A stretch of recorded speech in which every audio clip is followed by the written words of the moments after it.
अच्छा, हमने इससे पिछली वाली वीडियो के अंदर हमने इनकम स्टेटमेंट की थी और इनकम स्टेटमेंट को हमने बनाया था with format of with trial balance. और ट्रायल बैलेंस का क्वेश्चन जो था वो मैंने ख़ुद अपने पास से बनाया था, तो मैंने उस ट्रायल बैलेंस को यूज़ करते हुए स्टेटमेंट बनाई है प्रॉफिट एंड लॉस की। और अब मैं बनाने लगा हूँ, अब हम बनाएंगे इसकी बैलेंस शीट, या जिसको हम स्टेटमेंट ऑफ फाइनेंशियल पोजीशन भी कहते हैं। सबसे पहले ABC कंपनी लिख देते हैं, क्योंकि हमारी कंपनी का नाम ABC है। ABC कंपनी, स्टेटमेंट का नाम,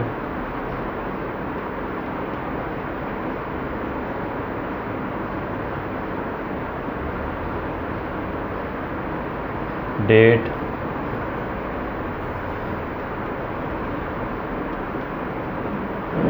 और ये सिग्नेचर्स आ गए और 3 बनेंगे। अच्छा ठीक है, अब हमारे पास सबसे पहली हेडिंग होती है नॉन करंट एसेट्स की। मैं NCA लिख रहा हूँ इसको, नॉन करंट एसेट। हमारे पास ट्रायल बैलेंस में सिर्फ एक ही नॉन करंट एसेट था, वो था इक्विपमेंट।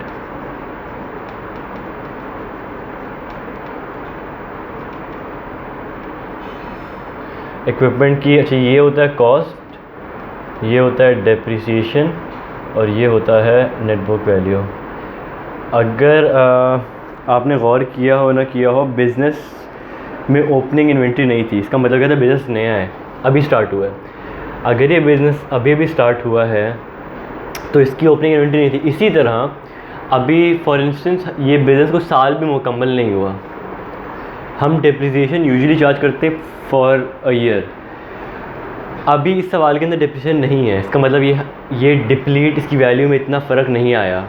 अगर आया भी है तो मैं इसको भी रिकॉर्ड नहीं कर रहा, क्योंकि थोड़ी सी कॉम्प्लिकेटेड हो जाएगी चीज़ें। अभी मैंने सिर्फ इक्विपमेंट की डायरेक्ट नेट बुक वैल्यू, जिसको हम कॉस्ट वैल्यू भी कह सकते हैं, इसमें डेप्रिसिएशन नहीं है, ज़ीरो है ये। तो अगर ये वैल्यू है इसकी 1000 minus zero is equals to 1000, तो मैं डायरेक्ट 1000 लिख रहा हूँ। अभी मैंने डेप्रिसिएशन का कॉन्सेप्ट नहीं लगाया ताकि कन्फ्यूजन ना हो। सेकेंड हेडिंग हमारे पास थी करंट एसेट्स की, CA लिख दिया मैंने इसको। करंट एसेट्स में हमारे पास कैश है, फिर हमारे पास बैंक है,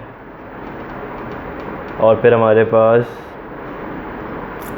क्लोजिंग इन्वेंट्री है। इसको हमने सेकंड में रखना है और सेकंड में टोटल कर देना है।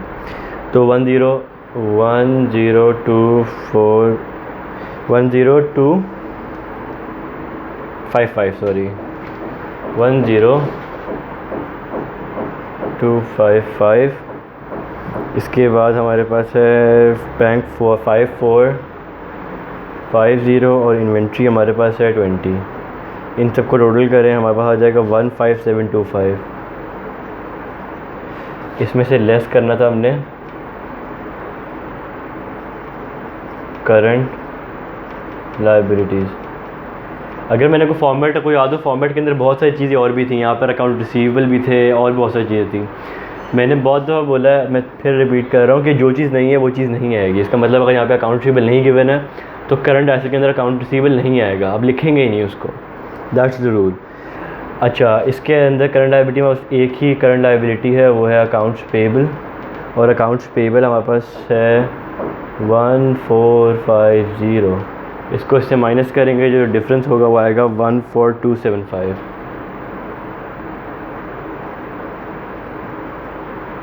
ऐड करें, जो डिफरेंस जो टोटल है वो बनेगा आपका 15275। अच्छा, ये जो है हमारा, इसको हमने क्या लिखा था last time, net current asset. इसको नेट करंट एसेट कह सकते हैं, और इसको वर्किंग कैपिटल भी कह सकते हैं, क्योंकि वर्किंग कैपिटल जो आगे हम एक फॉर्मूला पढ़ेंगे वो होता है current asset minus current liabilities. तो ये जो फिगर है वर्किंग कैपिटल भी लिख सकते हैं उसको, और इसको हम current asset, net current asset भी लिख सकते हैं। बहरहाल, इसके बाद हमारा लायबिलिटी और इक्विटी का सेक्शन है, लायबिलिटी एंड कैपिटल का।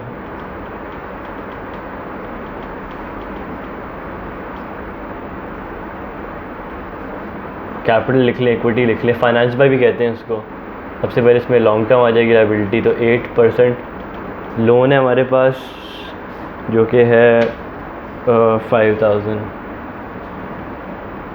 ठीक है, उसके बाद हमारे पास कैपिटल है, ओपनिंग कैपिटल, ये सवाल पे गिवन था हमें 10,000 का। फिर जो नेट प्रॉफिट हमने कमाया था वो जो पिछले स्टेटमेंट में statement of profit and loss वो वाला अमाउंट लिखेंगे, 350 था वो।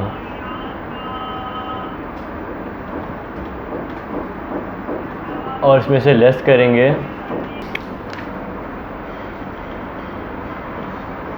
लेस ड्राइंग्स कितनी है 75। जब भी नेगेटिव होगा लेस होगा तो आपने ब्रैकेट लगाना है, ब्रैकेट लगा दिया, इसको टोटल कर लें और यहाँ पे ले आएँ। ये अमाउंट 57 है 15275, यहाँ पर भी 15275 ही आ रहा है। और ये सवाल ठीक हो गया पूरा। ये होता है, इनको आपने इक्वल करना होता है, मतलब इक्वल करना नहीं होता, आप इस तरह सवाल अगर सही करेंगे तो ये दोनों फिगर जो है वो इक्वल आएंगे, इसका मतलब आपने सवाल सही किया। अब यहाँ पर हमारा स्टेटमेंट ख़त्म हुआ है। अब मैं आखिरी एक सवाल कराऊंगा जो कि नेक्स्ट वीडियोस में होगा, इसके थोड़े पार्ट्स होंगे जिसके अंदर हम ट्रांजैक्शन शुरू करेंगे, general T account, trial balance, profit and loss और फाइनेंशियल पोजीशन। ये 5 वीडियोस का एक सेट बनेगा जिसके अंदर एक सवाल पूरा होगा। तो अगर आप वो कर लेंगे तो आपकी पूरी प्रोसेस ऑफ अकाउंटिंग की मतलब 4 से 5 टॉपिक की एक साथ तैयारी हो जाएगी। वो करेंगे, उसके बाद फिर हम मूव ऑन करेंगे कैश बुक और आगे जितने भी हमारे पास चैप्टर्स बचे हैं। Thank you.